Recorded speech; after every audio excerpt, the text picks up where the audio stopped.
Right, this is a review on the Tokyo Marui P90TR. I've got lots of things, or a few things I've done to this. I've fitted a Nitro V style foregrip. It's not the one made by the original people, it's the Chinese version. So it looks exactly the same as the more expensive one. This was $25 and the other one is somewhere between $90 and $105. So there's a big difference in price. The actual frame quality and everything's made out of 100% metal. The rails are metal, the frame's metal. The only build quality issues I've seen are the little Allen screws. They seem to be quite cheap, but you could probably replace these for less than a £5 if you go to an engineering supplies place. I've also fitted a red dot sight on top, and I'll power it up and you'll be able to see what it looks like. It's got 4 different settings. That at the moment is a cross with a circle and a dot, and I can change that at the bottom here with this screw, and that's just changed to a dot, and then you can have a cross, or you can have a circle, and there are 8 different brightness settings. You see it's getting brighter. That's on 2, that's on 3, and it goes all the way up to the brightest, which is 8, but it's a bit of a glare in this light. Difficult to focus in what that looks like. There you go. Okay, turn it off. Here's the wheel here. So it's on 4, 3, 2, 1, 0. Standard magazine comes supplied with it. It's got these fake bullets, which just a look, just pops out. It holds 68 rounds. Magazine just slots in here and just pushes down, and it's secured. It's a 2-button magazine release catch either side, and just put it back. The magazine just pops up. You don't have to lift the magazine. It just lifts it up a little bit, and you just pull it out and slap it in. Moving on to my sling I've made for this. If you check out my other videos, I'll show you how all this works. But I'll tell you how I made this now. Went to a sewing shop, purchased all this webbing, also purchased some Velcro to adjust that around there like that. It goes all the way around the gun. You can buy these fittings as well from the sewing box as well.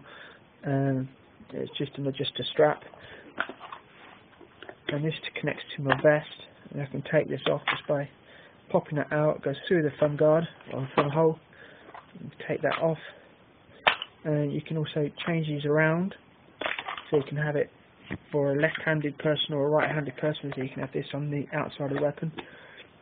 And then to take this bit off, you can see here the strap goes all the way around the back of the battery cover, and you can just undo the Velcro, which goes over the top, and get it into the light.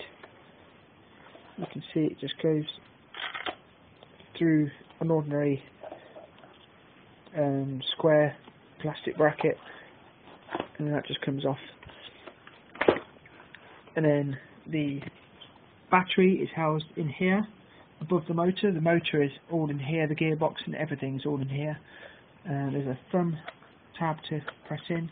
This enables the end plate just to slide down and then lift away from the gun. And then in here you've got your battery. I've fitted a J-type battery. It's a very tight fit. If you purchase this, you have to sand down the back of your plate here, because this has all got ridges and things, and you also have to modify a plastic bracket which holds the gearbox in there. I can't do any firing reports because the battery this morning is dead, so we'll get rid of that. Put this back on. Easy to do. Also at the front here, I've got another clip here again. It just wraps around. The strapping just threads in between the magazine and the top frame there. It doesn't interfere with the location of the magazine at all. The TR model It comes with triple rails. You've got your main rail on top, you've got a rail to the side here, just with my little finger, and you've got another one this side here.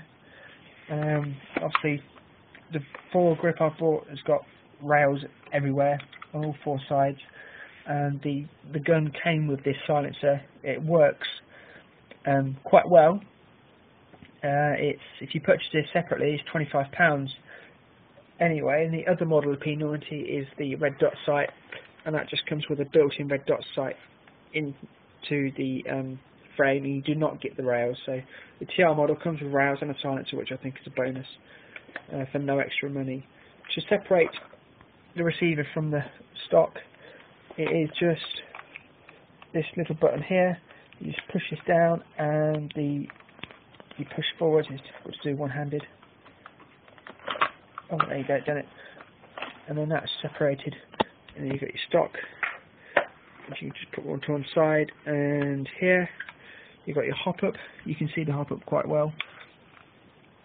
And you just turn this wheel here, and it increases and decreases the hop-up, as it says in that writing there. I don't think the camera can focus in on that, but there you go. To remove the barrel, you just push the hop-up body into the gun, rotate it 90 degrees, and it slides out. And to install it again, you just push it, rotate it 90 degrees, and you can hear it click, and it's in place and it's secured. And you can see the barrel goes through there. It's only a short barrel.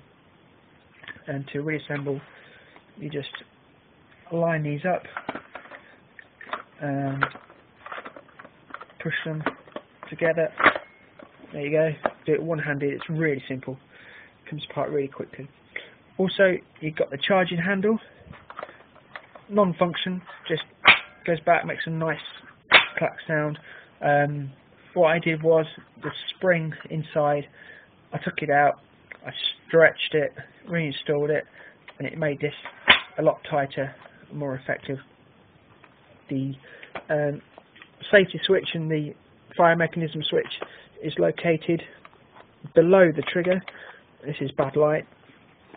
Let's see if I can do it from this way. It's a bit upside down, but you can see here, there it is, and you can turn it with your index finger, so you can just drop the finger off of the trigger. You can change it from safe to auto to single shot, and when it's on the auto fire mechanism, you can pull the trigger back part way, it fires a shot and stops. You can just do one shot at a time, or you can complete full travel and you've got automatic fire. And the single shot button, it just stops the trigger from going all the way back. Obviously safety blocks the trigger. And you can operate this if you're right-handed or left-handed.